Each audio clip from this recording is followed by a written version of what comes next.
Good afternoon. My name is Julie Goodwin, and I'll be presenting work that Dr. Lauren Schmitz and I have been working on entitled The Impact of the High School Movement on Epigenetic Aging.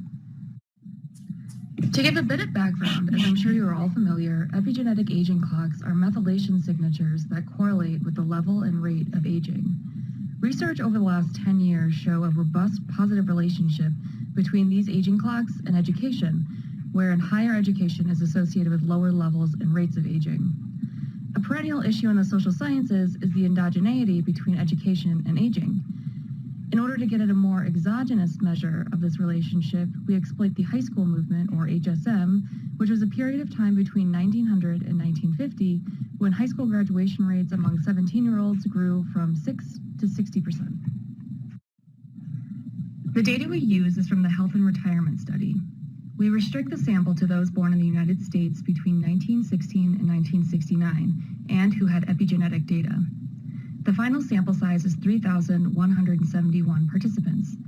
The clocks we use are the Horvath, Horvath II, Hannum, Levine, Yang, Grimmage, and Poem. To get the state-level high school completion rates, we use decennial censuses from 1940 to 2010 to calculate the percent of the state's population between the ages of 25 and 54 who graduated high school and 10-year birth cohorts. We end up with cohort, state, gender, and race ethnicity-specific high school completion rates that we then merge in with the HRS data. In addition, we wanted to explore school quality measures as a potential mechanism mediating the relationship between education and aging. These measures include average student-to-teacher ratio and teachers' average relative salary. So here are the results. Model 1 is the regression of the epigenetic clocks on state-level high school completion. Model 2 is the regression of the clocks on the two education quality measures. And Model 3 is the full model with the state-level high school completion and education quality measures. We control for individual level race, ethnicity, age, gender, birth cohort cubic spline, state-level covariates, and state fixed effects in all the models across the clocks. Overall, the relationship between the clocks and state-level education is weak. We only see a suggestion of the education-aging relationship for the Horvath II and Yang clocks.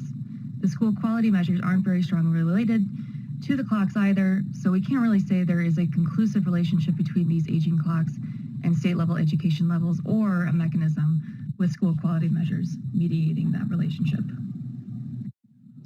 So, we don't find strong evidence that education at the state level is linked to faster or slower epigenetic aging at the individual level. How do we make sense of this? Like I said earlier, from the current literature, we know that epigenetic clocks are positively associated with educational attainment. And we know that state-level measures of education completion and quality are related to health outcomes, disability, and mortality. This might suggest that perhaps state-level education policy alone may not influence aging, but policy regime types. State-level regimes that redistribute income and provide affordable health care, which also include investments in education, may be influencing health outcomes and mortality. Our next steps are to look at state policy regime types to compare redistributive versus conservative state policy, as Montez et al. Have done recently for mortality. Thank you all so much for listening, and I look forward to any comments or questions you have.